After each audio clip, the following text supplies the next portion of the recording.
This is a True Lady with 365 Magazine, and I'm sitting down with Cenla's most popular DJ. You know him by Tony Groove, I know him by Anthony Hargrove.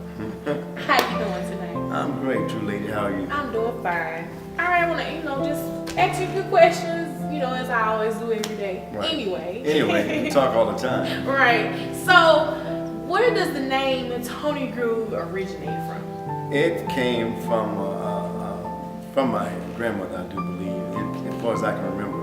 I was when I first got into the DJ business, and some of the people in the neighborhood, they would already call me Tony.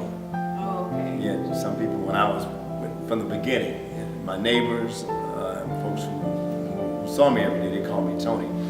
And once I got on radio, we had to narrow down some names. We wanted something cool, Right. but something easy to say. Right, so I'm catchy. Yeah, something catchy. And so I think my grandmother was one who came up with the groove part.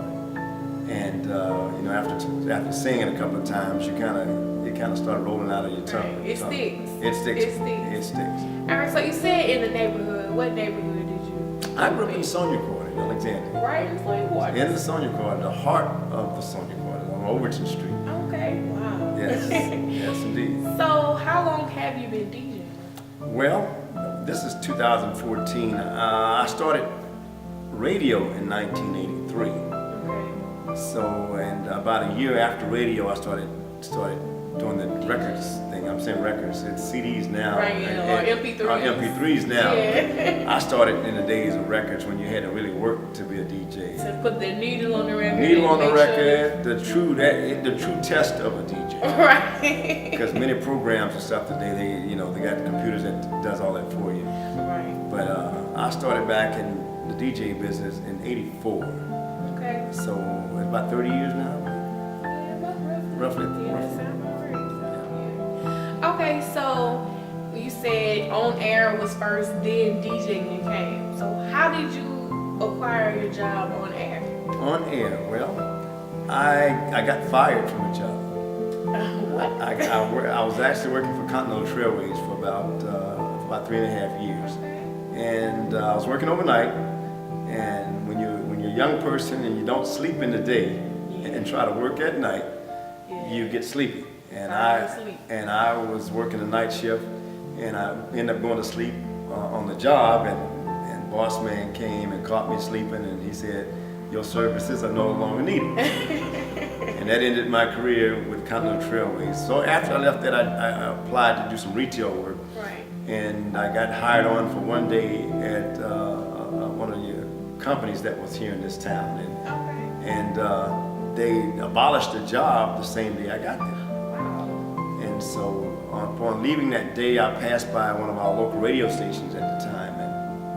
And I knew several guys that were DJs on the radio, but I had never thought that I would ever Be on radio. But I was passing by the station that day, and I made a U-turn in the street. Went inside the studio and asked for an application. They gave me one, and then they had me go in the production room to record some newspaper copy that I was reading. Like an air check? Like an air check, but I didn't know what an air check was. Right, of course. So I read it, they recorded it, I walked out, and about a week and a half later, they called me and offered me a part-time job. All right, so Tony Groove, we all know that when you come, the party, the house is rocking. But explain to us your first gig. What happened with your My first gig was a flop. My first gig was a flop.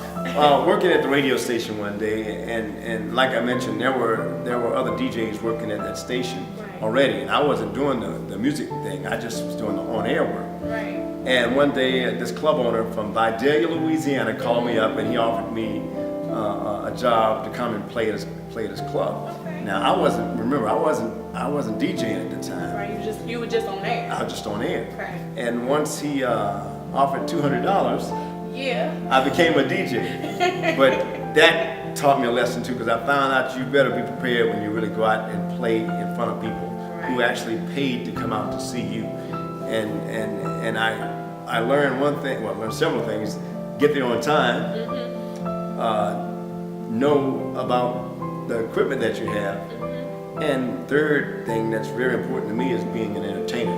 Right. Putting on a show. putting on a show and performing. And I went there and I wasn't good at all three of them. Oh. And I got booed straight out of the club. They booed Tony Groove. I got booed straight out of the club.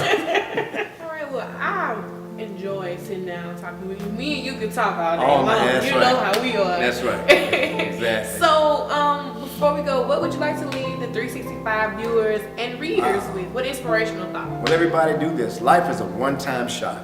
Take full advantage of it. Don't be scared of anything. Try anything that may come to your mind. Try it at least once. And the best thing I can also add to that is that when the success does blossom from your attempts at trying everything, there's nothing greater. Money can't buy that feeling that you get from stepping out on faith and adding the Lord into it, and let your dreams take you to places that you never thought you'd go.